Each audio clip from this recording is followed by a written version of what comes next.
되어지면서 여러분들과 얼굴을 이렇게 마주보게끔 되어졌는데, 이야, 창의사고력 과학하니까 수학은 들어봤는데 과학도 있었나? 하는 생각들을 많이 하시게끔 되어질 겁니다. 하지만 이 창의사고력이라고 하는 이 부분에 있어서 수학만, 과학만 생각을 한다면 그건 정말 잘못되어진 생각이라는 것. 이 두 가지 과목이 서로 연관관계를 가지고서 같이 완성을 해야 창의사고력 100%가 완성이 되어집니다. 자, 그러기 위해서 선생님 나머지 50%를 우리 책임지고 우리 제자들에게요 확실히 전달을 갖다 해드리도록 하겠습니다. 오늘 그 첫 번째 1강은 바로 우리의 영재성에 대한 부분이 어느 정도나 있는지 그 문제들을 갖다가 풀어보는 것인데, 여러분들 영재성 검사라고 하는 이 말은 굉장히 많이 들어보셨죠?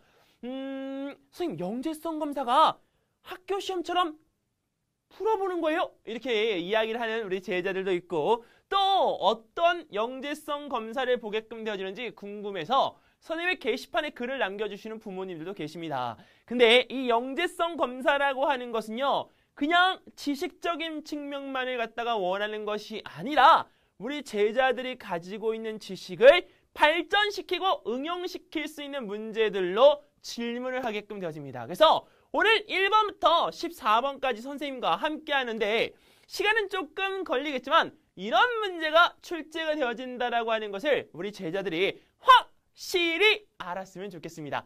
자, 그러면 일단 먼저 평가 영역에 대한 부분 우리 잠깐만 짚어본 다음에 우리 문제풀이 하러 가볼까요? 자, 평가 영역이라고 하는 부분에 있어서 언어 영역, 그 다음에 수, 논리 영역, 그 다음에 공간, 지각 영역, 그 다음에 창의성 영역에서 4가지 영역이 있습니다.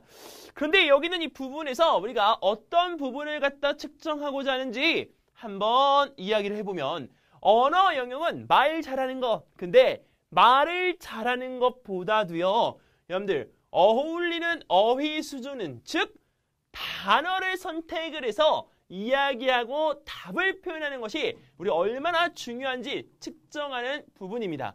우리 단어를 갖다가 이용해서 이야기를 하다 보면 여러분들 왜 그런 경우가 있잖아요. 똑같은 이야기를 갖다 하는데도 수준이 달라 보이는 것.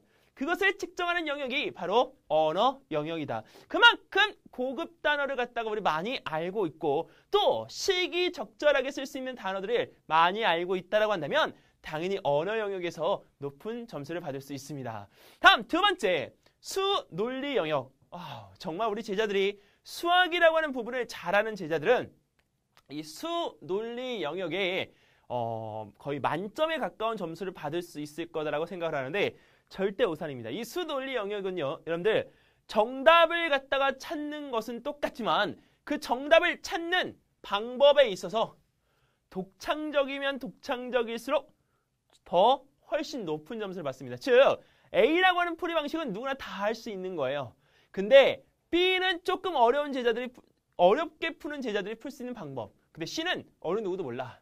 나만 알아. 그 방법을 찾아내는 것, 그것이 바로 이 수, 논리 영역에서의 핵심입니다. 그리고 그것을 얼마나 논리적으로 풀어 나갈 수 있는지, 즉 처음 듣는 사람이라도 이야기를 듣고서 한 번에 이해를 할 수 있을 정도의 논리 정연성을 가지고 있다고 한다면 이 수, 논리 영역에서만큼은 최고로 높은 점수를 받을 수가 있습니다.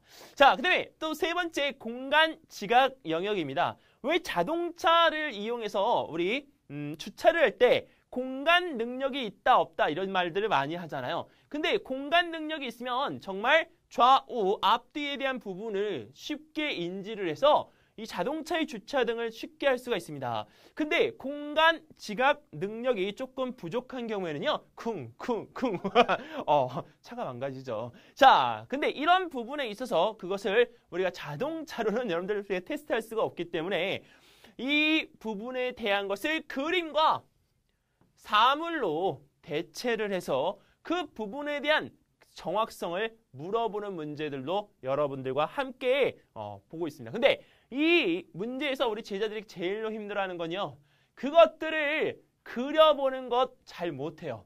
그냥 단순하게 그림만 보고서 머릿속에서 땡그르르르르 굴려보는데 그렇게 되어져서 하는 것이 정확하지 못한 경우가 너무나 많습니다. 그래서 이 공간 지각 능력을 갖다가 평가하는 데 있어서는 정확성을 갖다가 기해야 되기 때문에 선생님이 그것을 하는 방법을 가르쳐 드리도록 할게요. 절대 머리로만 생각하려고 한다면 여러분들 정말 100% 실패합니다.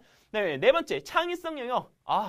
영재성 검사에서 제일 중요한 부분이죠. 근데 이 창의성 영역은요, 없던 것을 갖다 우리 만들어내는 것도 창의적인 부분이긴 합니다. 근데 제일 중요한 것은요, 기본적인 지식을 가지고 있는 상태에서 그것을 변화시켰을 때 그것을 올바르게 응용하고 올바르게 발전시켜 나갈 수 있는 부분을 우리 또 하나의 창의성으로 규정하고 있습니다. 그래서 이 창의성이라고 하는 것은 새롭게 만들어내는 것도 창의적인 것이지만 있던 것을 발전시켜서 응용시키는 것도 또한 또 창의적인 부분으로 나타내고 있기 때문에 거기에 있는 그 부분에 대한 지각 정도를 우리가 그렇죠, 평가하는 부분입니다. 자, 이렇게 네 가지 평가 영역에 대한 부분이 있는데 여러분들 조금 어렵죠? 근데 문제를 보면 감이 확 와닿습니다.